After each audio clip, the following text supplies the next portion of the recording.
ಧರ್ಮಸ್ಥಳ ಪ್ರಕರಣವನ್ನ ಎನ್ಐಎಗೆ ವಹಿಸಲು ಆಗ್ರಹಿಸಲಾಗ್ತಾ ಇದೆ. ದೋಸ್ತಿ ನಾಯಕರ ಆಗ್ರಹಕ್ಕೆ ಕಾಂಗ್ರೆಸ್ ಸಚಿವ ತಿರುಗೇಟು ನೀಡಿದ್ದಾರೆ. ಧರ್ಮಸ್ಥಳ ಪ್ರಕರಣವನ್ನ ಎನ್ಐಎಗೆ ವಹಿಸಲು ಆಗ್ರಹಿಸಲಾಗ್ತಾ ಇದೆ. ಇನ್ನು ದೋಸ್ತಿ ನಾಯಕರ ಆಗ್ರಹಕ್ಕೆ ಕಾಂಗ್ರೆಸ್ ಸಚಿವ ತಿರುಗೇಟನ್ನ ನೀಡಿದ್ದಾರೆ. ಚಲುವರಾಯಸ್ವಾಮಿ ದೋಸ್ತಿ ನಾಯಕರ ವಿರುದ್ಧ ಕಿಡಿಕಾರಿದ್ದಾರೆ. ಸಾಕಷ್ಟು ಆಕ್ರೋಶವನ್ನು ವ್ಯಕ್ತಪಡಿಸಿದ್ದಾರೆ. ತನಿಖಾ ಸಂಸ್ಥೆಗೆ ಕೆಲಸ ಮತ್ತು ಒತ್ತಡ ಹೆಚ್ಚಾಗಿ ಇರುತ್ತದೆ.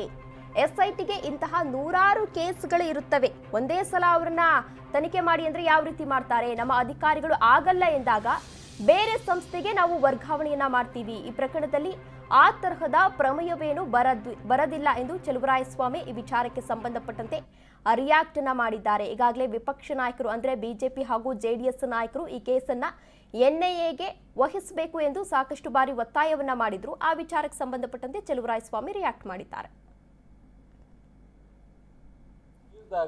ಅನಿವಾರ್ಯವಾಗಿ ಸಿಬಿಐ ಮಾಡಬೇಕಾಗಿದೆ. ನಮ್ಮ ಸ್ಟೇಟ್ ಪೊಲೀಸ್ನಷ್ಟು ಎಫೆಕ್ಟಿವ್ ಆಗಿ ಇಲ್ಲಿವರೆಗೆ ಯಾವುದೇ ತನಿಖೆ ಕಂಪ್ಲೀಟೇ ಆಗಿಲ್ಲ ಸಿಬಿಐ ಎನ್ಐಎಯಿಂದ. ಸಿಬಿಐ ಎನ್ಐಎ ಏನಾಗಿದೆ, ರಾಷ್ಟ್ರ ವ್ಯಾಪ್ತಿ ಏಜೆನ್ಸಿ ಆದ್ದರಿಂದ ಅವ್ರಿಗೆ ಕೆಲಸನೂ ಜಾಸ್ತಿ ಇರುತ್ತೆ. ಬಟ್ ಆದರೆ ನಾನು ಕೆಲಸದ ಒತ್ತಡದಿಂದ ಆಗಿಲ್ವೋ ಇಲ್ಲಿವರೆಗೆ ಸಿಬಿಐ ನಾವು ಕೊಟ್ಟಂಥವು ಯಾವುವು ಸಹ ಕಂಪ್ಲೀಟ್ ಆಗಿ ಒಂದು ಕನ್ಕ್ಲೂಷನ್ಗೆ ತೀರ್ಮಾನವೇ ಆಗಿಲ್ಲ. CIDನಲ್ಲಿ ಇಂಥವು ಸಾವಿರಾರು ನೂರಾರು ಎಲ್ಲ ಸರ್ಕಾರದಲ್ಲೂ ಸಹ ಹಂತವಾಗಿ ತೀರ್ಮಾನ ಆಗಿದೆ.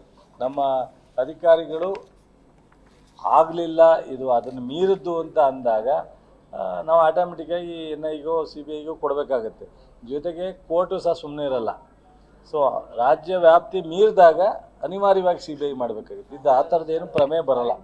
ನಮ್ಮ ಸ್ಟೇಟ್ ಪೊಲೀಸ್ನಷ್ಟು ಎಫೆಕ್ಟಿವ್ ಆಗಿ ಇಲ್ಲಿವರೆಗೆ ಯಾವುದೇ ತನಿಖೆ ಕಂಪ್ಲೀಟೇ ಆಗಿಲ್ಲ ಸಿಬಿಐ ಎನ್ಐಯಿಂದ.